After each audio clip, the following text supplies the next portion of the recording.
Hi, it's Michelle, and you're about to watch my first video blog. Hey, it's about pets, my pets, and killing pets, and it's a pretty serious topic. It's going to be about 13 minutes long, and I kind of just woke up when I shot it. I didn't plan it out right. I didn't do my hair, I didn't do my makeup or anything, so ignore all that. And I was going to reshoot it. I'd reshoot it now, but it's a long, pretty emotional story, and I don't really want to go into all of it again. I think the content's good. It's just, just anybody I hadn't seen in a while. Just understand. Yeah, I look more like this regularly.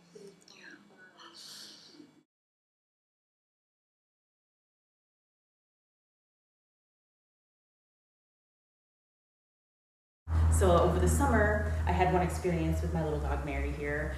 I got home from work, and she seemed really out of it.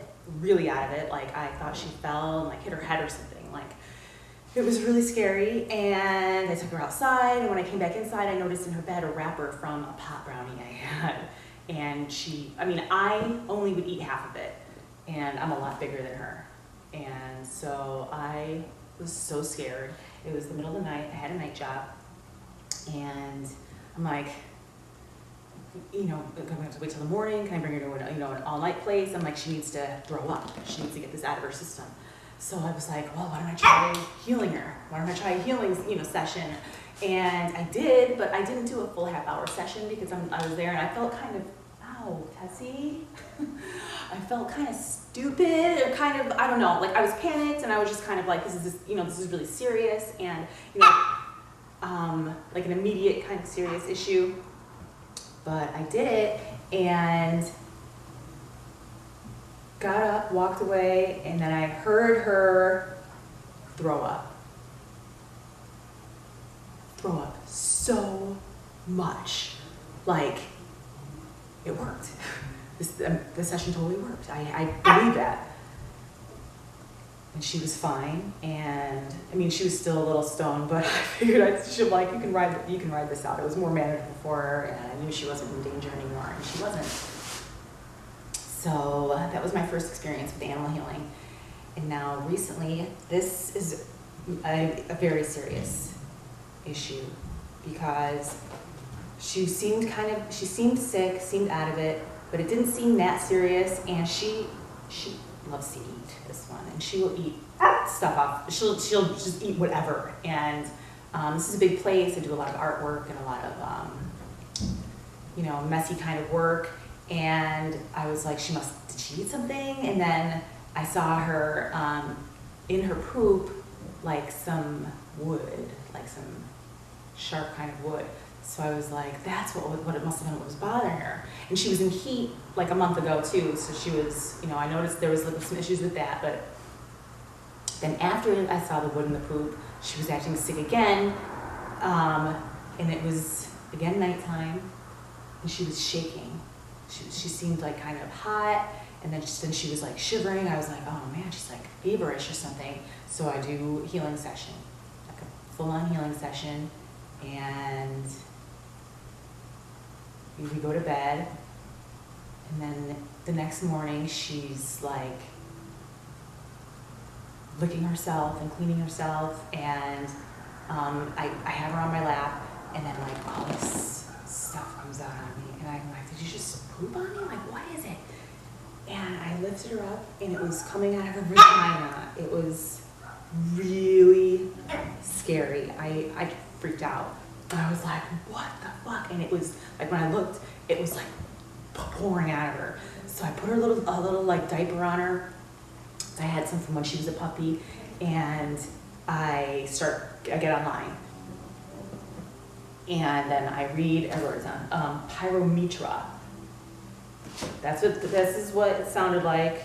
And all the stuff online, we're talking about, they're going to want to spay her, they're going to want to operate, there's going to take surgery, it can kill them, it can take them to the doctors immediately. If it goes untreated, it's toxic. It was really intense, but I don't believe in I mean, okay, I know all the animal people are gonna freak out on me because of like all the dogs that are in shelters, and I know that's really serious, but I don't believe you need to spay every dog. I don't believe that you need to cut their uterus out. And I know for a fact that that's dangerous. And I've known of dogs have died from that. It's a fucking huge surgery for a girl. And even with my last dog, Zippy, I never got him neutered either. And they were like, oh, you should neuter him. I'm like, no, he's a tiny little dog. He's not gonna get out of control. He's not gonna impregnate, you know, but he, like, I don't believe in it. I don't think it's necessary. And I know that it's more big business, and I know that they force you to do shit for your pets too, just like they do for people. So I'm already so after doing all the research and reading, I'm like, no, I don't want to operate. I want to just get her some freaking antibiotics and IV for water, because she's probably dehydrated. Let's flush this out. And then they said that there's two kinds of pyromachia, where the cervix is closed and all that stuff stays inside, or if it's open, which is much better because it's all coming out. And I was thinking like, well, I see stuff pouring out, so I'm believing hers is open, which isn't that serious. And with the closed kind, even they want to stabilize the dogs a little bit before they operate, because it could be toxic and then they could die from something like that. Like there's a whole bunch of complications with the operation, with the procedure. So I go to this animal hospital, and I have a regular vet in Hollywood Cat and Dog Hospital, who I trust. And I've been through similar stuff with them. Like before, they were like, oh, I want to keep Zippy overnight, put him on an IV, all this stuff. And I was like, what? If he's gonna fucking die, he's not gonna die in here overnight with you guys alone. So, and, you know, and then that was another situation where I probably healed him too, but I didn't even realize it. But yeah, I just had him in my bed all night and was like focused on him, loving him, you know, but just basically the healing is. So I take her to small animal hospital, and this fucking bitch was so evil. She was like, oh, we're gonna have to operate on her immediately. She's ready for surgery now. And I'm like, well, even if they have surgery, don't you need to like wait a minute and give her the medicine? I go, all I want is to give her antibiotics, give me the medicine, and give her an IV. Please, will you do that? And she's like, she's gonna die. I go, there's a chance she'll die if you operate on her too. And I go, and she has a regular doctor, and she's arguing with me over this. And I'm kind of stressed anyway, because this is my fucking baby, you know? And obviously, yeah, I'm freaked out, but I'm making my decision. I go, look, I'm firm on this. This is what I said on the phone. This is what I said to the girl at reception. And this is what I said to you, and I'll say it again. I'm not prepared. I'm not putting her in for surgery. What I want is an antibiotic shot, fluid shot, give me some medicine. Give me the medicine. And then she's like, you're gonna let her die? She's gonna explode, blah, blah, blah, like literally arguing with me. And then she's like, fine. And she's got this, she has this orderly in there with her, like by the side, like staring me down. And it's like, this is how you guys are gonna treat somebody who's coming for help, making a decision. It's stressful anyway. You're not supposed to, and I don't even fucking know these people. And she's being a total bitch to me and expecting me to hand over my dog for her to fucking cut open. No, thank you. Horrible experience. Small animal hospital near like El Sereno out here. And I go, and I was like, even if I were, I would get a second opinion. She's got a doctor's appointment at her regular doctor, and that's who I would have do the procedure. I go, I came here because I moved, you're closer to me, and I wanted medicine as soon as possible. And then she's like, okay, like after the argument, her and the guy roll their eyes, and they're like, well, we'll prepare an estimate. And it's like, okay, before it was a huge rush situation, and now you're gonna prepare an estimate? Just give me the fucking shot. So, oh, you see, they just ate this. Well, take her to my regular doctor. I'm really upset at this point. They don't even, they give me what I want, and he goes, obviously, you know what the recommended thing is, would be for her to, I go, yeah, I know, for her to get spayed. You know, I did all my reading, maybe whatever, you know, no. So, yeah, they get me for $200, but they give me what I want, and we leave, we come home. Oh yeah, and by the way, like when we put her back out, like the little diaper I had on her, like bloody pus, tons of it, so fucking gross. So sad, so scary, and she was freaked out. So I'm thinking what it was is all that stuff was in her. That's what was giving her the fever and having her shaking and everything. give her the healing session. I give her like the one serious long one that night, and then the next day, push it right out of her. But I mean, when I saw it coming out, I was freaked out, still took her to the vet, and I still giving her antibiotics. And I even gave her an antibiotic, one of the pills today, just in case. I mean, even though the doctor said that she couldn't get it, they're not contagious, I guess. But basically what it is like a fucking, like a urinary, an infection, a uterary infection or something. So that fucking bitch, so basically she was fine the next day.